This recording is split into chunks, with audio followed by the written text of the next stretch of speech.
Hi, welcome to K&L. Our family just got back from our Southern California vacation and we had a blast. I did spend an embarrassing amount of hours researching and preparation for our vacation. Now I'm going to share all of my tips and tricks with you on visiting the world-famous San Diego Zoo. And if you haven't already subscribed, do so now so you can follow our entire Southern California vacation with even more tips and tricks. So let's get started.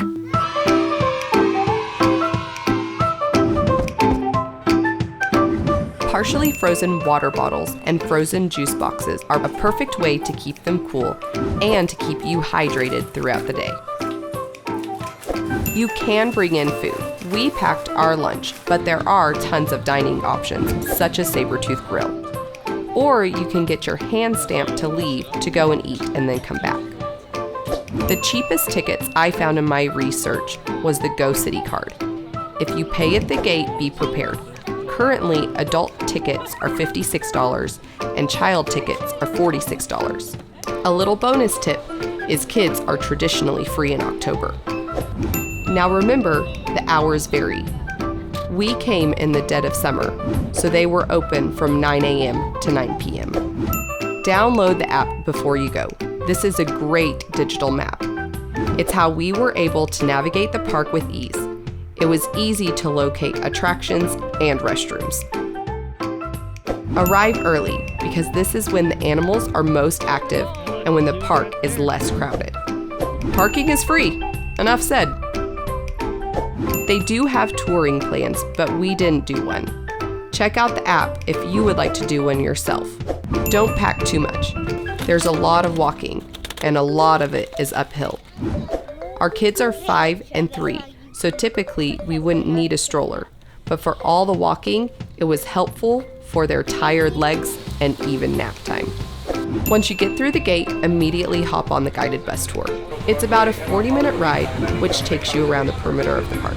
This bus tour is included in your price of admission. It will help you get the lay of the land and see so much. And here's a bonus tip. Sit on the right-hand side for the best viewing of animals. Also, the kids will love it. There is also the kangaroo bus. Now this is not to be confused with the guided bus tour. The kangaroo bus has 5 stops. This is perfect if your kids are tired of walking, so you can hop around the park. The Skyfari goes from the northern frontier to the children's zoo. Warning, this is not a round trip, so you do have to get off at the end, go back through the line to go back. The line moves fast, and for us it only took a couple of minutes. Now let's jump into seeing the zoo. You're going to start with the reptiles, located down on Front Street toward the children's zoo. Do the reptile walk, and then you can go through the reptile house before heading back down Front Street. Now this may seem odd to walk all the way over to visit the reptiles first, but this will help you land at the perfect place to rest your legs just in time for lunch. Next, go and visit the urban jungle. This is where you can see giraffes, rhinos, and kangaroos. When we visited in summer 2019, we were able to see 2 adorable baby giraffes, and our daughter Kate absolutely loved them. Bonus tip.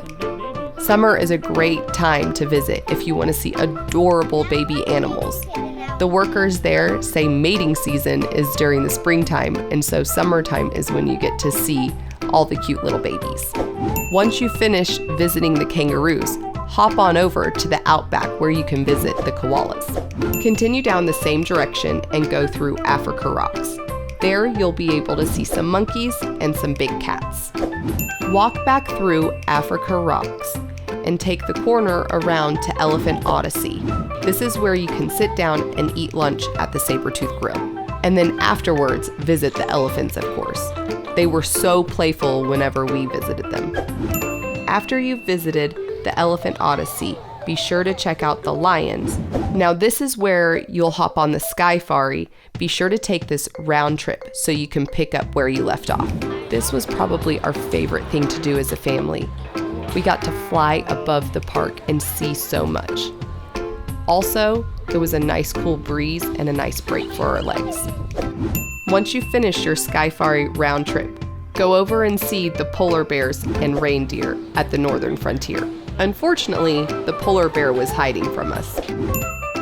Walk up Parkway and take the elevator to cross Basher Bridge. There's a small cafe and snack shop, and then you're going to follow the monkey trail. Follow it through the middle portion of the zoo and then back to the front. Now, the monkeys were probably our favorite animals there. They were so playful and so interactive, and our daughter wanted to take one home. Hopefully, you'll get to meet Karen.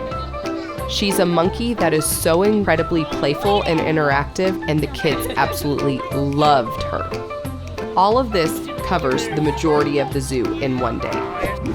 Right outside the zoo, there's an amazing art district and tons of other fun things to do in Balboa Park. If you have the time, be sure to check it out. I hope these tips and tricks help you plan your trip.